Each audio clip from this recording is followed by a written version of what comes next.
أو أن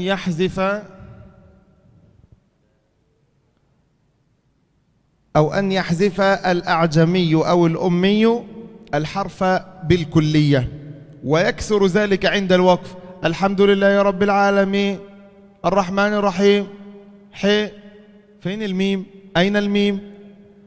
مالك يوم الدين إياك نعبد وإياك نستعين. لأنني أعلم في مقرأة مسجدي فجر الجمعة والسبت دائما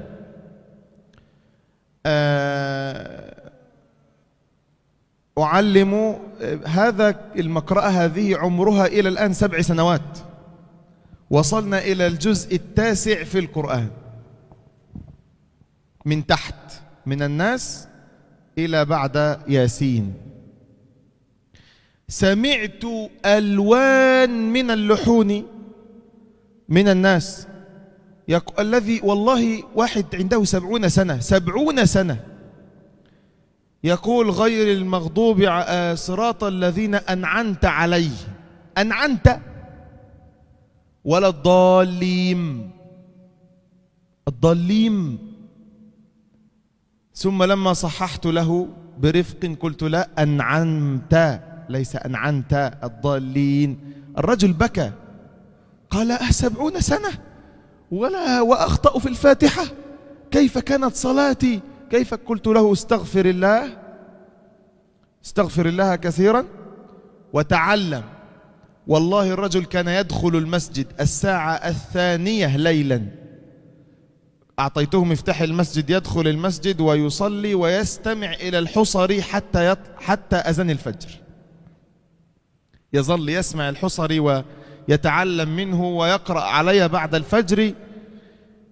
اللهم بارك. هذا الرجل كان يقرأ رحمه الله، يعني مات، كان يقرأ القرآن قراءة صحيحة، ما مات إلا بعد أن قرأ القرآن قراءة صحيحة بالمد بالغنة بالإظهار وهو رجل كبير في السن.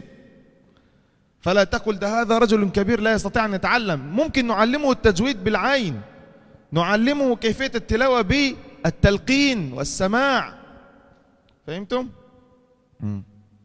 فلذلك أنتم عليكم جهد كبير، لا تكتفي بمركزك الذي أنت فيه، اذهب إلى بيوت الله، علم الناس الفاتحة.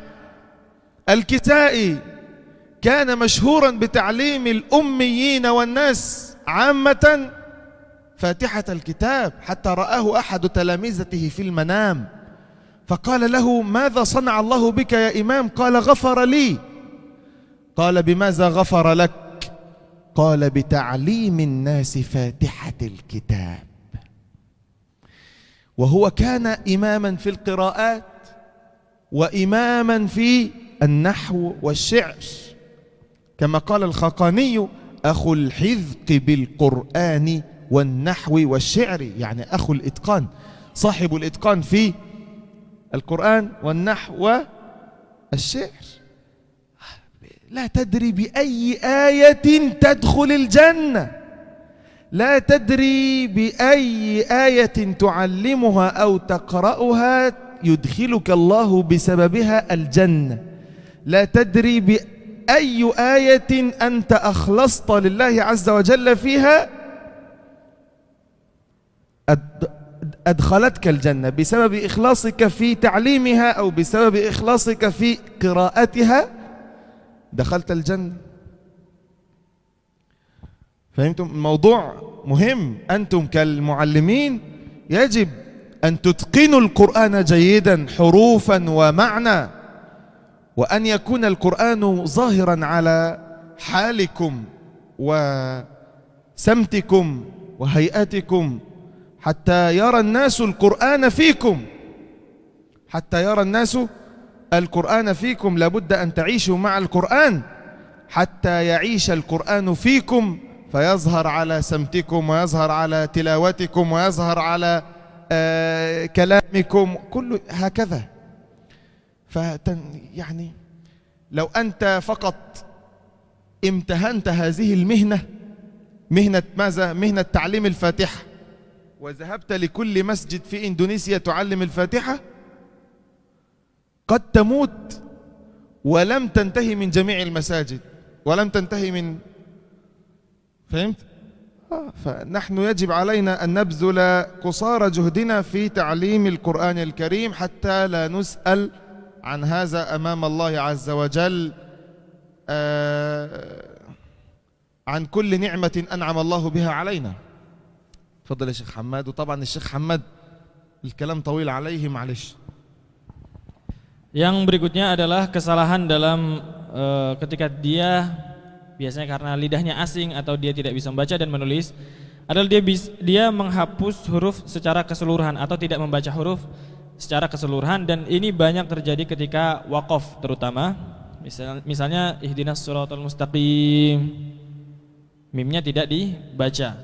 Dan beliau memiliki majelis di masjid beliau, di Masjid As-Safa sana di Mesir, dan ada majelis membaca Al-Quran bersama para jamaah setiap hari Jumat dan hari Sabtu setelah sholat fajar, sholat subuh.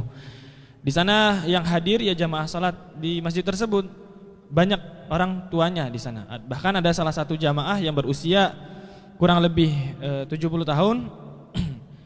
Di sana beliau ada kesalahan baca yang cukup fatal.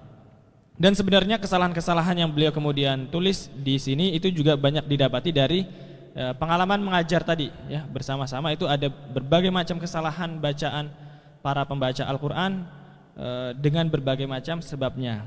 Nah, yang tadi yang salah seorang jamaah itu ya, beliau 70 tahun usianya, ketika membaca Al-Quran dimulai dari Al-Fatihah lalu An-Nas sampai sekarang di surat Yasin, beliau itu ketika membaca Al-Fatihah bacanya An'anta. Jadi bukan An'amta tapi An'anta. Dan ketika Syekh membenahi bacaan beliau, orang ini menangis karena selama 70 tahun dia berada di dalam kesalahan saat membaca Al-Fatihah. Dia kemudian bagaimana bacaan Quran saya selama ini, bagaimana apakah salat-salat saya diterima dan seterusnya. Akhirnya kemudian Syekh membenahi bacaan tersebut, kemudian meminta beliau agar memohon ampun kepada Allah atas kesalahan di masa lalunya dan menganjurkan untuk memperbaiki bacaan ya, dengan mendengarkan tilawahnya Syekh Al-Husari. Dan Masya Allah beliau yang usianya 70 tahun ini akhirnya setiap pagi jam 2 pagi itu sudah ke masjid. Beliau dikasih kunci masjid untuk khusus kepada beliau sehingga bisa ke masjid terlebih dahulu sebelum subuh. Dan di sana beliau mendengarkan tilawahnya Syekh Al-Husari dari jam 2 pagi sampai subuh. Hingga akhirnya beliau kemudian belajar terus dan beliau sekarang sudah wafat, dan tidaklah beliau wafat kecuali setelah akhirnya bacaan Al-Qur'annya menjadi sudah benar ya, seperti tilawahnya Syekh Al-Husari. Oleh karena itu bagi kita semua jangan mengira ketika misalnya kita sudah lanjut usia atau murid kita ada yang lanjut usia lantas kita menyepelekannya, karena sesungguhnya pengajaran Al-Quran ini pasti bermanfaat untuk semua dan semua bisa belajar. Kalaupun misalnya sulit diajari dengan teori-teori, diajarkan dengan pendengarannya. Kalau matanya sudah sulit maka lewat pendengaran, diberikan tilawah langsung gitu ya, contoh langsung supaya bisa langsung praktek seperti itu. Dan jangan juga disepelekan terkait masalah Al-Fatihah terutama, karena Imam Al-Kisai itu beliau terkenal di masanya atau terkenal hingga sekarang. Beliau itu pengajar Al-Fatihah. Beliau keliling ke masyarakat, ke masjid-masjid di kampung-kampung itu ngajarin Al-Fatihah. Suatu ketika murid Imam Al-Kisai itu bermimpi setelah Imam Al-Kisai meninggal dunia. Lantas ditanya, bagaimana Allah memperlakukan Anda wahai guru, wahai imam? Kata Imam Al-Kisai, Allah telah mengampuni saya.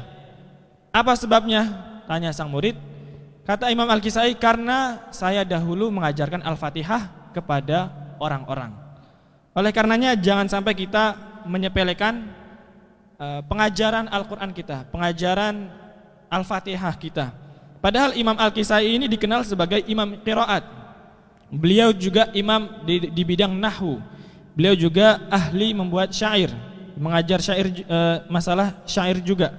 Akan tetapi ternyata Allah Subhanahu wa taala mengampuni beliau dengan sebab amal yang mungkin sebagian orang anggap sepele, anggap sederhana, yaitu mengajarkan Al-Fatihah. Kita tidak pernah tahu dengan ayat apa Allah Subhanahu wa taala mengampuni kesalahan-kesalahan kita. Kita tidak pernah tahu dengan di momen pengajaran apa Allah Subhanahu wa taala pada akhirnya nanti memasukkan kita ke dalam surga. Oleh karenanya jangan berhenti dalam mengajarkan Al-Qur'an dan jangan berhenti untuk mengajarkan Al-Fatihah kepada umat Islam, karena sekalipun kita menghabiskan usia kita seluruhnya untuk mengajarkan Al-Fatihah di seluruh masjid di Indonesia, kita tidak akan cukup usianya. Maka hiduplah bersama Al-Qur'an, hiduplah untuk Al-Qur'an hingga Al-Qur'an itu menjadi sahabat kita di dunia dan akhirat, dan bersama Al-Qur'an kita masuk ke dalam surganya Allah Subhanahu wa taala. Amin ya rabbal alamin.